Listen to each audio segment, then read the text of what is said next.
Hi friends, welcome to my YouTube channel. ఈ video నందు probability సంభావ్యత నుంచి టెట్, డిఎస్సి కావచ్చు లేదా పాలిసెట్, టీఎస్ఆర్జేసి వంటి ఎగ్జామ్స్ లోపల క్వశ్చన్స్ ఏ విధంగా రావడం జరిగింది, ఏ కాన్సెప్ట్ నుంచి ఏ రకమైనటువంటి క్వశ్చన్స్ ఇవ్వడం జరిగింది, వాటి యొక్క సాధనలు ఏ విధంగా తెలుసుకోవచ్చు నేర్చుకుందాం. ముందు వీడియోలో కూడా మనము సంభావ్యత గురించి కొన్ని క్వశ్చన్స్ సాల్వ్ చేయడం జరిగింది పార్ట్ 1 లోపల. ఇందులో మరికొన్ని 10 క్వశ్చన్స్ను మనం ఏ విధంగా సాల్వ్ చేయొచ్చో నేర్చుకుందాం. అలాగే ఇంతవరకు ఛానల్ని సబ్స్క్రైబ్ చేసుకోకపోతే సబ్స్క్రైబ్ చేసుకోండి. అలాగే వీడియోని లైక్ చేయండి. Observe the first question. 2 dice are rolled simultaneously. Then the probability getting a multiple of 2 on one die and multiple of 3 on other die. 2 డైలు ఒకేసారి వేయబడ్డాయి. అయినా 2 యొక్క గుణిజం ఒక డై మీద, 3 యొక్క గుణిజం రెండవ డై మీద వచ్చుటకు గల సంభావ్యత ఎంత? మనకి ఇక్కడ ఇచ్చినటువంటి క్వశ్చన్ లోపల 2 పాచికలను ఒకేసారి దొర్లించినప్పుడు ఒకదానిపైన యొక్క 2 గుణిజం రావాలి, మరొక దానిపైన 3 గుణిజం వచ్చేటట్టు ఎన్ని సంభావ్యత ఎంత అని అడిగిండు. మనం ఇక్కడ అబ్జర్వ్ చేయాల్సింది 2 పాచికలను ఒకేసారి దొర్లించినప్పుడు మొత్తం కూడా ఒక్కొక్క పాచిక పైన 6 పర్యావసనాలు ఉంటాయి, 1 నుంచి 6 వరకు. కాబట్టి 2 పాచికలను దొర్లించినప్పుడు మొత్తం పర్యావసనాల సంఖ్య నెంబర్ ఆఫ్ ఎస్, శాంపిల్ ఆవరణంలో ఉండేటువంటి మొత్తం పర్యావసనాల సంఖ్య 36. ఇది హారం అవుతుంది. మరి లవం ఏం అడిగిండు అంటే మనకి ఒక దానిపైన 2 గుణిజం ఉండాలి, మరొక దానిపైన 3 గుణిజం ఉండాలి. సో ఇప్పుడు ఏమేమి వస్తుందో చూద్దాం. 2 గుణిజాలు 2, 4, 6, 3 గుణిజాలు 3, 6 వచ్చేటట్టు మొత్తం పర్యావసనాలు ఏమేమి ఉంటాయో చూడండి ఒక్కసారి. మొదటి పైన 2 అయితే 2, 3, 2, 6. ఓకేనా? ఒకదానిపైన 2 గుణిజం, ఒకదానిపైన 3 గుణిజం. అలాగే 4, 3, 4, 6. అలాగే 6, 3, 6, 6. మొదటి పైన 2 గుణిజాలు ఉండాలి, రెండవ దానిపైన 3 గుణిజాలు ఉండాలి. అలాగే రివర్స్ ఇప్పుడు 3, 2, 3, 4, 3, 6, 4, 3, 4, 6, 2, 6, 4, 6, 6. అంటే ఇక్కడ మనం మొదటి పాచిక పైన 2 గుణిజం అయితే రెండవ పాచిక పైన 3 గుణిజం ఉండాలి. అలాగే మొదటి పాచిక పైన 3 గుణిజం అయితే రెండవ పాచిక పైన 2 గుణిజం ఉండేటట్టు మరొకసారి గమనించినట్టయితే 1, 2, 3, 4, 5, 6, 7, 8, 9, 10, 11, 12. ఇందులో గమనించినట్టయితే ఒకటి 2 సార్లు వచ్చింది చూడండి ఒకసారి. 6, 6, 6, 6. మళ్ళీ మిగిలినటువంటి కూడా ఒకసారి అబ్జర్వ్ చేయాలి. ఏదైనా ఒకే రిజల్ట్ 2 సార్లు ఉన్నట్టయితే దాన్ని తీసేయాలి. సో మనం తీసేసినట్టయితే ఇది ఒకటే 2 సార్లు ఉంది కాబట్టి ఒకటి తీసేస్తే మిగతా 11 సార్లు వచ్చినాయి కాబట్టి 11/36. 11/36. Option 3 is the correct option. Okay, ఒకదానిపైన 2, ఒకదానిపైన 3 గుణిజం ఉండేటట్టు. మనం తొందరలో ఏం చేస్తుంటాం అంటే ఇవి మాత్రమే చూస్తుంటాం, ఇవి చూడం. కానీ ఇక్కడ ఇలా మొదటిది అంటే ఇదని కాదు, రెండోది అంటే ఇది కాదు, ఏదైనా మార్చుకుని చూసుకోవాలి. Okay, next question. Observe the second question. From a deck of well shuffled 52 cards, all the face cards are removed. One card is randomly drawn from the remaining pack of cards. Then the probability that the card is black card. 52 కార్డుల నుంచి బొమ్మ గల కార్డులను వేరు చేసిన తర్వాత తీసినటువంటి card నలుపు రంగు కార్డు అయ్యేటటువంటి సంభావ్యత ఎంత? మనకు అందరికీ కూడా తెలుసు. ఇక్కడ క్వశ్చన్స్ చాలా పెద్దగా ఉంటాయి కానీ ఆన్సర్ చాలా సింపుల్గా ఉంటుంది. క్వశ్చన్ చదవడానికి ఎక్కువ సమయం తీసుకుంటుంది. మనం అర్థం చేసుకోవాల్సింది ఇక్కడ ఈ క్వశ్చన్ లోపల 52 కార్డ్స్ ఉన్నాయి. అందులోపల మనకి ఫేస్ కార్డ్స్, మరి ఫేస్ కార్డ్స్ అంటే 12 ఉంటాయి. ఏవి ఫేస్ కార్డ్స్?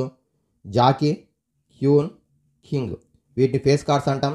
ఇవి ఒక్కొక్కటి 4 ఉంటాయి కాబట్టి సో 12 కార్డులు తీసేస్తే మిగిలినటువంటి కార్డ్స్ ఎన్ని ఉంటాయి? 40 ఉంటాయి.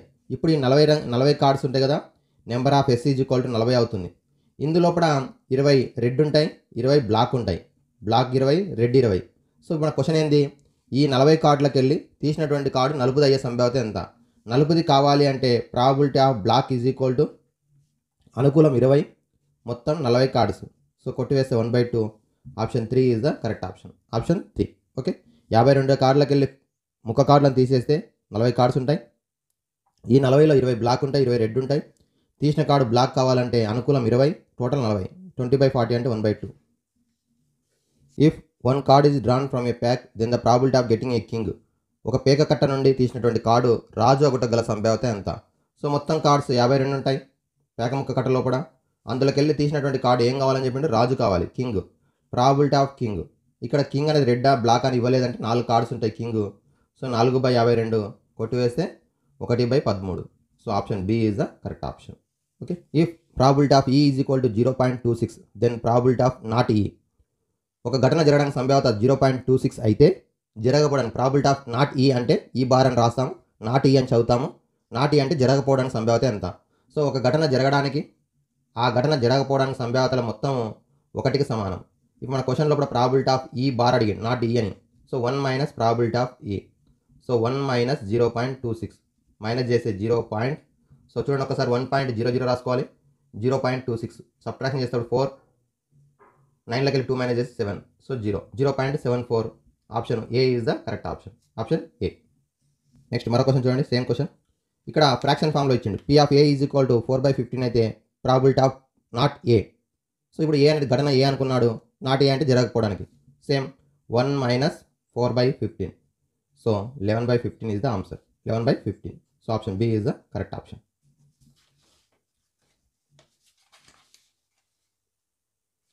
Next question.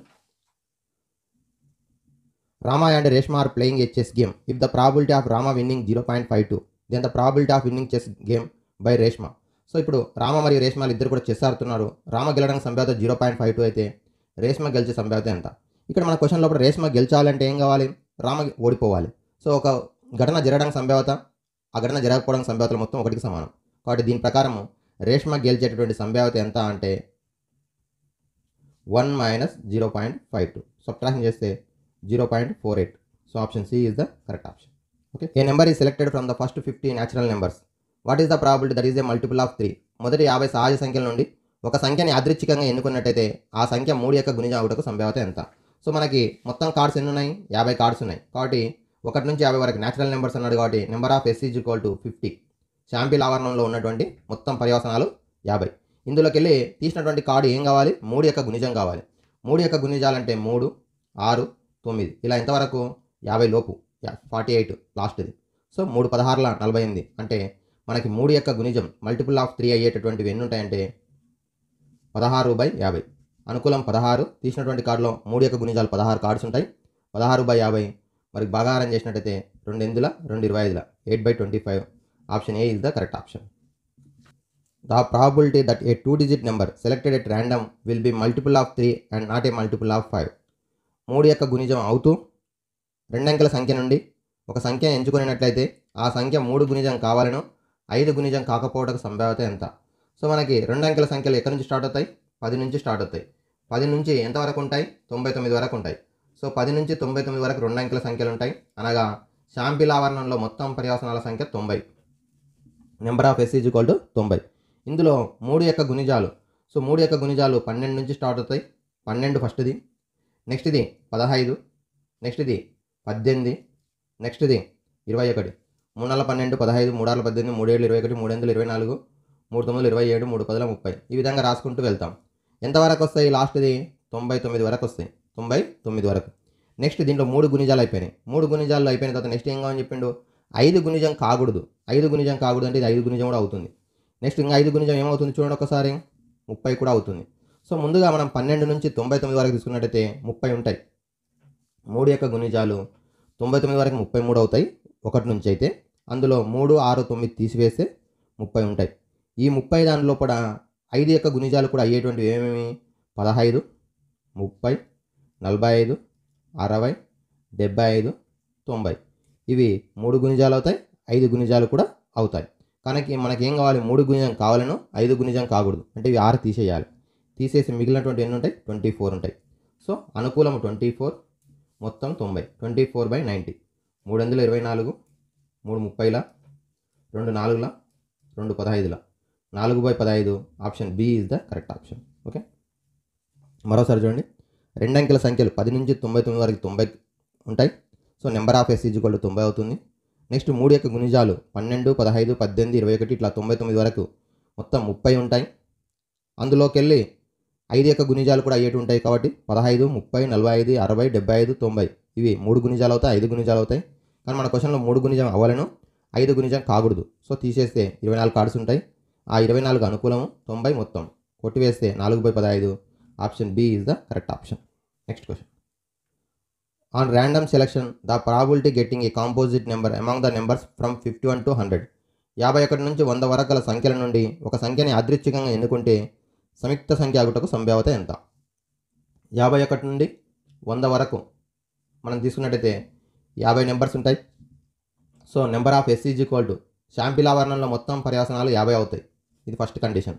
నెక్స్ట్ ఇది మనకి 51 నుంచి 100 వరకు ఎన్ని సంయుక్త సంఖ్యలు ఉంటాయి. సో మనకి 51 నుంచి 100 వరకు గమనించినట్టయితే 50 కార్డులు ఉంటాయి అనుకున్నాం కదా, 50 సంఖ్యలు ఉంటాయి కదా. అందులో మనకు అందరికీ తెలుసు ప్రధాన సంఖ్యలు 10 ఉంటాయి. సో ప్రధాన సంఖ్యలను 10 తీసేసి మిగిలినటువంటి కార్డ్స్ 40 అనేటివి కాంపోజిట్ నెంబర్స్ అవుతాయి. సో 51 నుంచి 100 వరకు 10 ప్రధాన సంఖ్యలు ఉంటాయి prime numbers. 10 prime numbers minus చేస్తే remaining 40 numbers are composite numbers, సంయుక్త సంఖ్యలు అవుతాయి. సో మన క్వశ్చన్ ఏం అడిగిండు, probability of composite number. So composite number is equal to 40/50. So answer 4/5. So option A is the correct option. Option A. మనకి 50 cards ఉన్నాయి, 51 నుంచి 100 వరకు. అందులో తీసినటువంటి కార్డు కాంపోజిట్ నెంబర్ కావాలి. కాంపోజిట్ నెంబర్ కావాలంటే మనకు ప్రైమ్ నెంబర్స్ మైనస్ చేస్తాం. సో ప్రైమ్ నెంబర్స్ అందరికీ కూడా మనకు తెలుసు 59, 61, 67, 71, 73, 79, 83, 89 అండ్ 97. సో 53. సో ఇవన్నీ కూడా మనకి 10 ప్రైమ్ నెంబర్స్. ఈ 10 ప్రైమ్ నెంబర్స్ మైనస్ చేస్తే మిగిలినటువంటి remaining 40 numbers are composite numbers. 40/50 is equal 4/5. Option A is the correct option. Next question. From the 50 cards numbered 1 to 50, a card is drawn random, then the probability that the number on the card is divisible by 8. 1 నుండి 50 వరకు గల సంఖ్యల card నుండి యాదృచ్ఛికంగా ఒక కార్డును తీస్తే 8 చేత భాగించబడేటువంటి సంఖ్య ఏది, అయితే ఎంత? సో మనకు అందరికీ కూడా తెలుసు. మరి 1 నుంచి 50 వరకు తీసుకున్నట్టయితే సహజ సంఖ్యలుగా తీసుకుంటాం. 50 కార్డ్స్ ఉంటాయి కాబట్టి హారంలో 50 వస్తుంది. మరి ఈ 50 కార్డులలో 8 చేత భాగించబడేటువంటి సంఖ్యలు ఏమేమి ఉంటాయి? 8, 16, 24, 32, 40, 48. 6 కార్డులు ఉంటాయి కాబట్టి 6/50. సో 2 3ల 2 25ల. So 3/25. Option D is the correct option. మరో కాన్సెప్ట్, మనకి బంతులు లేదా మార్బుల్స్, గోళీలు ఇస్తాడు. బాల్స్ ఆర్ మార్బుల్స్ ఈ రకంగా ఇస్తాడు. A box contains 7 red marbles, 8 white marbles, what is the probability is not getting red marble. So మనకి ఒక సంచి లోపల బ్యాగ్లో ఉన్నటువంటివి నెంబర్ ఆఫ్ రెడ్ 7 ఉన్నాయి, నెంబర్ ఆఫ్ వైట్ 8 ఉన్నాయి. సో రెడ్ ఏమో 7, వైట్ ఏమో 8, total 15. So number of marbles in the box is equal to 15. So number of S is equal to 15 అవుతుంది. ఇందులోకి వెళ్ళి తీసినటువంటిది ఏం కాకూడదు, రెడ్ కాకూడదు. రెడ్ కాకూడదు అంటే ఏమవుతుంది, వైట్ అవుతుంది. So not red is equal to white 8/15. 8/15. Option B is the correct option. A ball is drawn from a bag containing 3 red, 4 blue, 3 green balls. What is the probability that the ball is drawn at random at not blue? Not blue means red or green. So red or green ఎన్ని ఉన్నాయి? 3 + 3 6. Total ఎన్ని ఉన్నాయి? 10. So 2 3 2 5 3/5. Option B is the correct option. ఇక్కడ not blue means remaining 2 colours ఏదైనా రావచ్చు. Red అన్న రావచ్చు, green అన్న రావచ్చు. సో రెడ్ రావడానికి 3 పాసిబుల్స్, గ్రీన్ రావడానికి 3 పాసిబుల్స్ కాబట్టి 3 + 3 6 numerator. Denominator total number of balls in the box is equal to 10. 6/10 divided చేసి 3/5. Probability of not blue. Next, a bag contains 6 red, 3 black, 6 white balls. A ball is selected at random the bag. That is the probability that the selected ball is not red. Not red means black or white. Black 3 ఉన్నాయి, white 6 ఉన్నాయి. 3 + 6 9 అవుతుంది numerator. Denominator total number of balls 6, 9, 15. So 9/15. 3 3 3 5. So option A is the correct option. Okay. Thank you friends. Like, share and subscribe my YouTube channel.